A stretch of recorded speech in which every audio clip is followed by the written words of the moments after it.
Hi guys, this is aussietai from a Crypto Current Affair, and today we're in my hometown of Melbourne to talk to Roger from WhatEOS about their block producing candidacy with EOS. Hi Roger, thanks for doing this interview, very kind of you. Hi Ty, thanks for having us. So I just wanted to ask you a few questions about your blockchain candidacy, Yep. and just to understand what you're doing, and for you to share with the community your intentions and your strategies. Yep. Yeah. So can you share your journey in crypto with us? For me personally, I got exposed to the crypto space through my cousin's friend, who at the time was 2014. He purchased a Bitcoin mining rig for like several hundred dollars USD, and then he started mining, and then soon after it has increased to I think 1,000 USD. That was the time during when Bitcoin dropped from 1,000 to a few $100. Yeah. That was the first crash ever. Yeah. Everybody was a bit frantic at the time. Yeah. And then he saw his mining rig, and then I got to know the story. Didn't think too much at the time, but I did started to look at the white papers and everything. And then after that, my wife actually got into the blockchain space with much enthusiastic, and which prompts me to read more about it. So when I revisit Bitcoin, because when I first read the Bitcoin white paper from Satoshi, I was quite young, so I didn't really fully comprehend much about what he was describing. And then at the second review through my wife, then I thought, this is amazing. The Byzantium and the ability to solve double spending, which is just blew my mind. So I dived deeper and deeper. Then through Bitcoin, I knew about Ethereum, and then all these dApps and ICO projects, and then later on the EOS. Okay, great. So in 2014, how often could you earn a Bitcoin from mining? Was it every week or every month? That I don't know. I know that they made several hundred Bitcoins through the mining rig, but eventually, based on the story I was told, they sold it to make it break even for the mining rig. They actually purchased additional mining rigs to operate, but then when it's crashed, they just they cut their losses and sold all of the things. Oh, okay. Yeah. I've talked to some other people, and they said to me, potentially, if you saved your money on the mining rig and bought the coin and just held it, you might have made more money. But exactly. Yeah. Yeah. That's unfortunate for them, but I guess that's what the industry has. Yeah, it's a great learning experience. Absolutely. So, so you've got a familiarity with cryptocurrency. Mm-hmm. What excited you about the EOS project? Oh, for the EOS one, it's the first thing is enterprise. When they say enterprise with a big TPS capability, and that got me hooked, because throughout the last year we have observed that Ethereum has its limitations. The CryptoKitty basically crippled the entire network for quite some time, right? Yeah. And then that in turn, I can see that there is a need for a much more capable network that can handle a large concurrent transactions per second. And also when I read on the US EOS 3.0's technical white papers about the improvement on securities, which got me very interested. Because the one that they were saying, there is a way for you to recover your password in the EOS, and there's default voting on the consensus, which is multi-sig. These features are not. I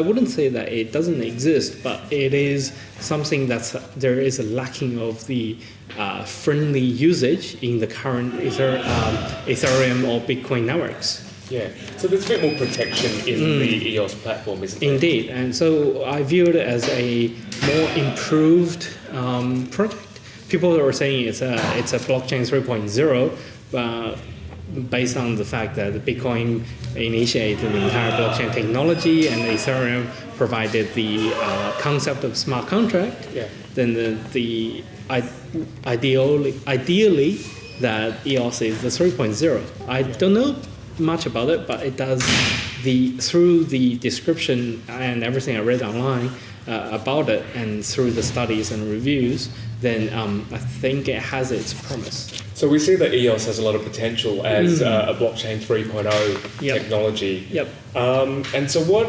attracted you to becoming a block producer? Because we're so passionate about the blockchain technology and we saw the potentials of EOS, it could be a very big project.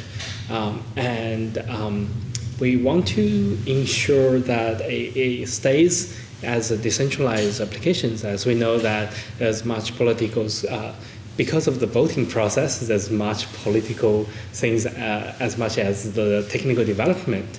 And we can observe there are certain power plays behind it.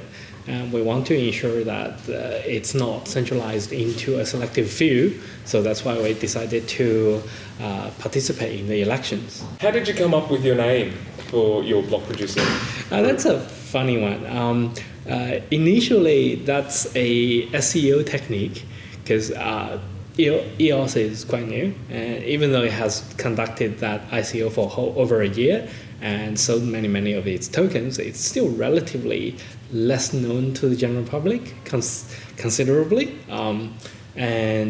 What we thought of is the first thing people are going to search on Google is what is EOS, and then our name, WhatEOS, is definitely going to pop up. Okay, so you should be on the top of the ranks. Definitely. So who is on your core team? Our core team consists of Miao Yen, who is a founder of JNB Exchange, the Litecoin Cash, and I think he's also involved with some of the venture capital companies. And Jaden, who's the managing director of Coinstar Capital, which is a blockchain venture group. And there is Gary, who's an IT expert in charge of the Hyperpay wallet. So he and his team is very capable in the IT development space. And also there's me as well, who is in charge of the security side of things. Yeah. And what's your role? Currently, I'm in charge of all the security architectures, policies, and SecOps. And where is your team located? We got an office located in Shanghai, China, and here is the Melbourne office. That's our operation centers as well. So what do you think of the block producing voting process? This is a quite interesting one because the first time when I saw it, gives me a sort of a feeling of mirroring the parliamentary procedures of where the general public votes on a representative and which they entrust their views of the representative, and then the representative which in turn to form the parliamentary procedures and determine policies and governance, which is exactly what happens to the current EOS producer, the 20 of them.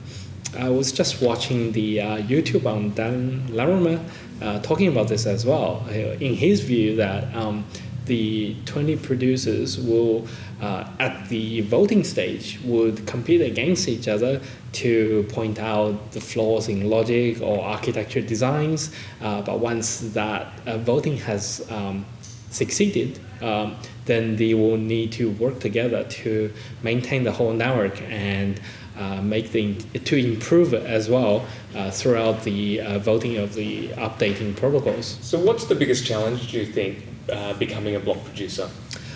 In becoming one, technically, I don't see there's any obstacles of our team because we have developed exchanges, wallets, blockchain explorers, all sorts of blockchain technologies. We're pretty familiar with it. and we have developed originally we're an IT development company, so we did all these web development, web apps, and even ERP softwares.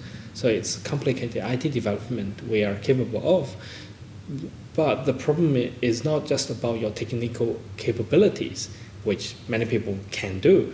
It's about how to, one is to introduce people about EOS.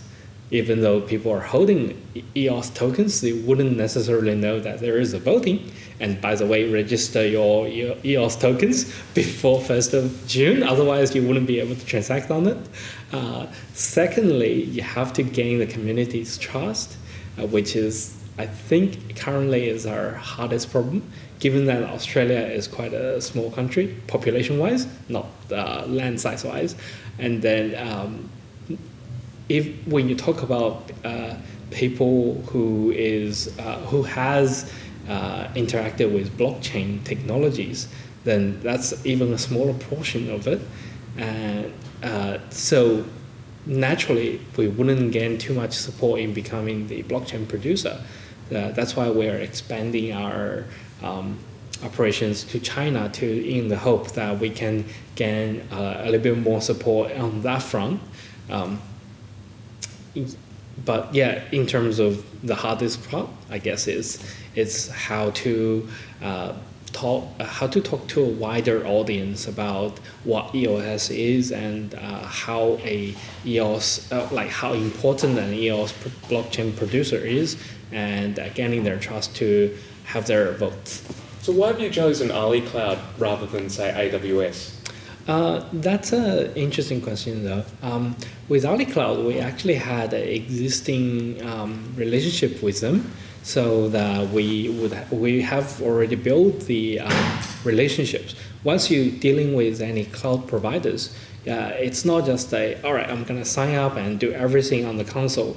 That's not the case, and it will never be the case. That you will eventually face like a lot of technical difficulties with the platform itself. There's problems about say network switch that you need people in the middle of the night to look into on their technical support to say what is wrong with my load balancer or what is wrong with my network switch that is not responding, or even a Redis service not syncing with our database. Then there is problems that needs to be solved. With AWS, it will go through the proper channel, which is raise a ticket, getting a support ticket number, and then you wait until their dev to wake up from the bed and solve that ticket and started to deal with it. With our relationship with Ali Cloud, however, we would be able to call a key personnel from within their organization, and that person will make necessary phone calls to get people working on the ticket. Okay, so we get sort of a preferential treatment. And you get better support. Definitely, that's the key element for our for the choice of getting the Ali Cloud. And second choice, which is less prioritized, is the centralization of AWS. Given that they're so huge in cloud computing space, I doubt that 80% of the people would use AWS as their default go-to. And then once you base all your entire infrastructure on AWS, then it is a very risky choice that all your infrastructure goes into one centralized providers. And what happens if they decided to switch off all EOS related nodes? Yeah, okay, that's great. So you've chosen a strategy to differentiate your hardware and your cloud service. That's great. So people at home, WhatEOS has a slightly differentiated cloud service technology. So that's probably where you feel that that's going to provide you with better uptime. Definitely. So how will you manage the load balancing when people start deploying dApps onto the EOS infrastructure? There will be a resource monitoring component on the Ali Cloud services, which will give us proper alerts to say how much you have used on CPU-wise, RAM-wise, and storage-wise. And then if we see that it's approaching the red line, which is usually about 80% of the system reserve, then we will say either one, we bring up more ECS machines, computing resources, or we switch on local data centers to have a better balance between the cloud and local data centers. Do you see that will be a linear growth in storage and processing requirements? Actually not. I think it's exponential wise. So it goes from slow at the beginning and then increase really fast. And then it goes to a smooth point while it's reaching equilibrium. Sorry about that. And then probably in the future, it depends on how EOS is, how promising that the whole technology is. It can either drop or it can grow higher and higher. Would some of the storage requirements, is that based around the transactions, recording the transactions? Yes, the storage requirement is definitely about the open ledger. And possibly, since you mentioned dApps, there could be transactional data and processing data that the dApps require to store in our local database. So what are your thoughts on potential forking issues with EOS? I don't see there is a necessary hard forking because all of the once the block producer are all elected, then the amongst themselves, I think 3/4 was the ratio that can determine which of the branch they want to switch on. And once they adopted the code, naturally the network will shift to the longest chain so that it mitigates the entire issue about forking. Yeah. Do you see there's a potential risk, say, for a smaller chain, people keep mining that and become like an EOS cache? Or right. If they're using EOS blockchain, that's impossible, but they can choose to run a side technology and run their own, so which means they have to reconfigure the code to not directly communicate with the EOS protocols. I think that already happened, which is the WAX, W-A-X. I just saw on the news I don't know how old the news is, fully disclosure, but they did announce that they're going to change the EOS source code slightly to have a variation of it. Okay, but it won't be EOS coin? Definitely not. I was at the EOSphere meetup in Sydney recently. Do you think there's room for multiple EOS block producers coming from Australia? I think so, because it's it's a free election, so everybody would have a chance to gain votes and community support. And secondly, the Australia has a very open policy on cryptocurrencies, as we observed earlier this month, about 3rd of April.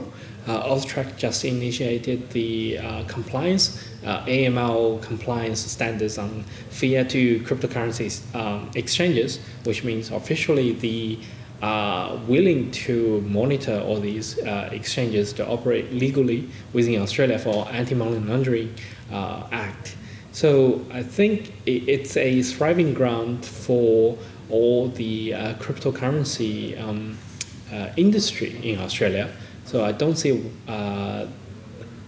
think there's not enough room for all these block producers, multiple block producers in Australia. And how will you differentiate yourself from other block producers? I guess for us, our strong suit is the technical capability and our years of experiences in blockchain. Even though blockchain is really new, several of our partners are involved from the get-go. So they are doing the block venture part of things, which means they have existing business relationships with other cryptocurrency projects or blockchain technology companies. And for us, we would have as I mentioned before, we have the diversified experiences in developing different IT systems and as well as the blockchain development as well. So technology-wise, we're good. And from the business relationship-wise, I think we're also doing very good. So that's our key differentiators. That's great. Now, would you have any last words you'd like to tell our viewers? Vote us, please. There you go, guys. That's Roger from team WhatEOS talking about their block producer candidacy. If you like this video, please click like and subscribe, and we'll see you on the next episode of the Crypto Current Affair. Click like and subscribe and join me on this Crypto Current Affair. Just because it's double doesn't mean it's a bubble.